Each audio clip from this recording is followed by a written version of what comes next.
In October 1950, it looked like the Korean War was coming to an end, with General Douglas MacArthur's United Nations forces closing in on a victory.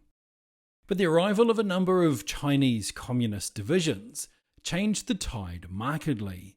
They poured across the border and began overwhelming the spread out UN troops wherever they came across them, forcing the UN troops into a retreat. At a place called the Chosin Reservoir, the 9th Army Group of the People's Liberation Army, or PLA, surrounded the UN forces and began to close in on them with a view to annihilating them completely.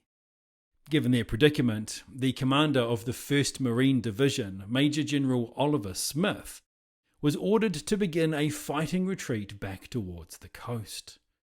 Commencing on the 26th of November, Smith's men endured extreme cold and severe weather as they pulled out of their positions.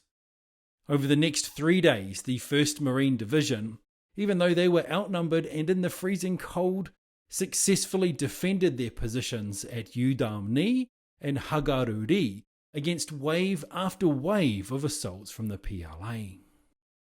On the 29th of November, Major General Smith contacted the legendary Colonel Chesty Puller, who was in command of the 1st Marine Regiment based in Kotori, and asked him to assemble a task force to reopen the road from there to Hagaruri so that they could continue the retreat. Puller quickly cobbled together a task force numbering around 900 men and 140 vehicles, and they set off at 9:30 a.m. on the 29th of November, with Lieutenant Colonel Douglas Drysdale in command. They didn't get far though, and were soon ambushed by Chinese troops who halted the advance. How bad was it in that spot? Well, the fact that it came to be called Hellfire Valley should tell you. It wasn't until Drysdale was reinforced by tanks sent by Puller that they could continue on. But even then it was no easy road, and under a hail of fire, Drysdale's task force reached Hagaruri, suffering heavy losses on the way.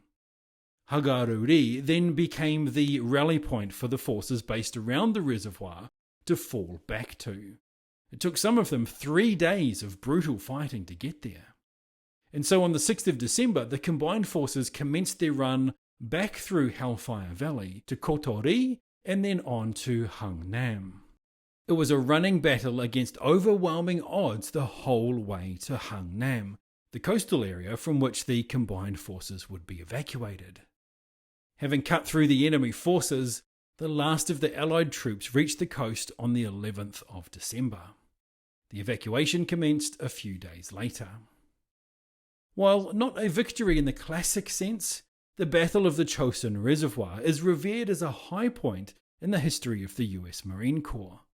In the fighting, the outnumbered Marines and UN troops took out 7 Chinese divisions, an act that severely weakened the Chinese and allowed the Allies to gain a foothold against them later in the war. Those fighters that came to be known as the Chosin Few pulled off a remarkable escape from the Chosin Reservoir.